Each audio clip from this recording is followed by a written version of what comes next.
Terima kasih Anda masih bersama kami. Bagi Anda yang baru saja bergabung, kami hadirkan kembali 3 berita utama hari ini. Rumah produksi miras oplosan berskala besar di Kabupaten Bandung digerebek polisi. Ribuan botol miras berlabel bea cukai palsu disita. Baru diguyur hujan lebat, Kota Bogor langsung dilanda banjir setinggi 60 cm di terowongan Jalan Arteri Soleh Iskandar. Belasan siswa MTS menjadi korban perundungan oleh kakak kelas di Kabupaten Tasikmalaya. Perundungan diduga sebagai syarat untuk masuk ke dalam geng sekolah.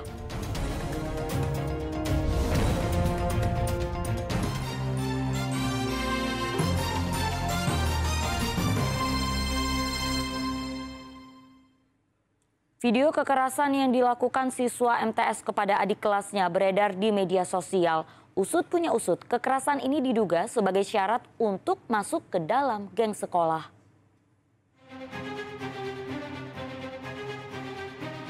Video ini tidak kami tayangkan secara utuh. Seorang kakak kelas di sekolah MTS tega memukul 15 siswa adik kelasnya di Kabupaten Tasikmalaya. Perundungan ini terjadi di lapangan sepak bola sesaat setelah mereka bermain bola bersama. Salah satu korban bersuara, perundungan itu terjadi sebagai syarat untuk masuk komunitas keamanan sekolah. Awalnya mereka disuruh gerakan push up, namun justru dipukul di bagian perut secara bergiliran. Sekolah telah memanggil pelaku, korban, dan orang tua. Usai pertemuan para orang tua korban meminta agar pelaku dikeluarkan dari sekolah. Latihan fisik jadi tidak ada istilah kekerasan atau apa, nah itu tidak ada itu kalau dilihat seperti itu. Itu dalam rangka apa dari sih, Pak? Mereka itu ingin mengadakan komunitas keamanan katanya gitu. Di sekolah? Ya, keamanan sekolah, tapi caranya salah. Oh, jadi itu memang inisiatif mereka? Iya, inisiatif mereka gitu, tanpa konfirmasi kepada pihak rasa atau pihak sekolah. Pelaku memang tidak dikeluarkan, Pak, tapi disekor pun tidak, hanya dibicarakan kepada orang tua karena mereka termasuk korban juga dalam pendidikan. Jadi kami tidak mau korban lagi pendidikan sehingga anak tersebut tidak bisa melanjutkan pendidikan. Maka silakanlah, atau mau pindah kemana. Pasca perundungan yang terjadi, 2 pelaku tertekan atas perbuatannya dan belum masuk sekolah. Sementara ke-15 korban kelas 1 sudah kembali bersekolah. Wah, ini memang bermula dari adanya dugaan keinginan untuk membuat geng-geng kecil karena kepentingan tertentu dari anak-anak.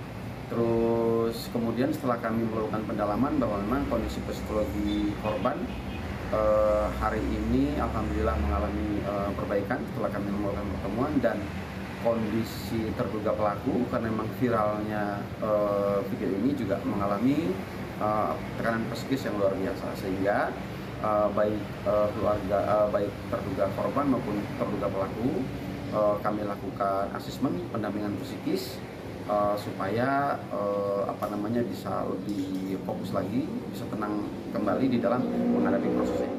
Pemulihan kejiwaan diharapkan akan membuat pelaku kembali seperti sedia kala.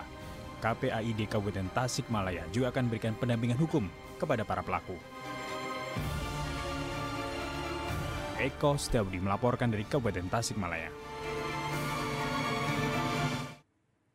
Seorang bocah ditemukan tewas tenggelam di Sungai Cibangbara, Kabupaten Kuningan. Diduga korban terpeleset saat bermain di sekitar sungai. Proses evakuasi jasad perempuan yang tenggelam di Sungai Cibangbara, Desa Ketawangunan, Kecamatan Sindang Agung, Kabupaten Kuningan diwarnai tangis keluarga dan warga. Jasad anak berhasil dievakuasi warga setelah mulai proses pencarian 1 jam. Pengangkatan tubuh bocah 5 tahun baru bisa dilakukan setelah debit air sungai dengan kedalaman 12 meter dikurangi menggunakan mesin pompa. Korban bersama 2 temannya bermain di sekitar area sungai. Ia kemudian terpeleset dan terjebur lalu tenggelam. Mengetahui korban tenggelam, kedua rekannya meminta pertolongan warga. Rupanya dia ngecek ke drainase, kepleset, jatuh. Gitu. Ya, anak kecil berdua itu ke rumah. Ngasih tahu bahwa si Alika jatuh. Gitu. Jam berapa itu tuh, Pak? Sekitar jam 9-an lah, jam 9. Nah, mendapat laporan seperti itu bagaimana, Pak? Ya, cepat laporan itu cepat, masyarakat tuh pada ambil ke sana. Korban sempat dibawa ke rumah sakit, namun tim dokter menyatakan ia telah meninggal sebelum perjalanan menuju rumah sakit. Usai proses identifikasi, jenazah korban diserahkan ke keluarga untuk dikebumikan. Agun Gunawan melaporkan dari Kabupaten Kuningan.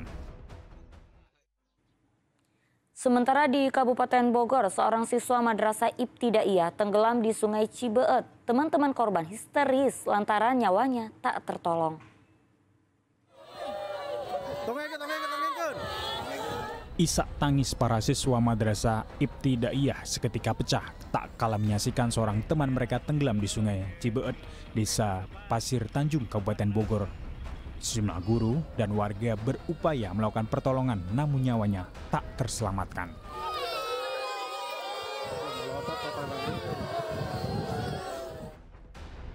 Peristiwa Kamis sore itu berawal saat korban bersama 82 siswa dari kelas 5 dan kelas 6 Madrasah Ibtidaiyah mengikuti kegiatan pramuka jelajah alam dengan didampingi 2 orang guru.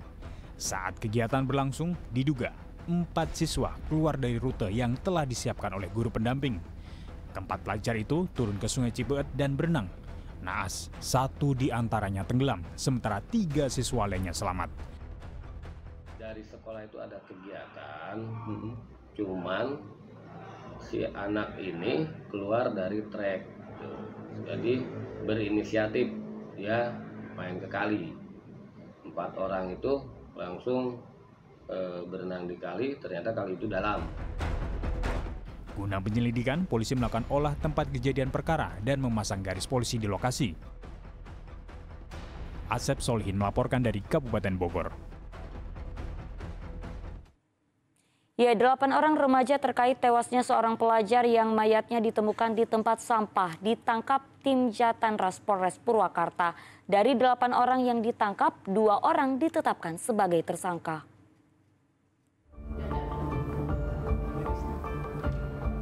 Tewasnya pelajar berinisial DL, 16 tahun, pada 1 Oktober 2024 akhirnya menemukan titik terang. Jasadnya ditemukan di tumpukan sampah di Jalan Ibrahim, Singadilaga, Kabupaten Purwakarta. Dari penyelidikan, polisi menangkap 8 orang remaja. 2 dari mereka, yakni ASS 17 tahun, ditetapkan sebagai anak berhadapan dengan hukum, dan MRN 19 tahun ditetapkan sebagai tersangka.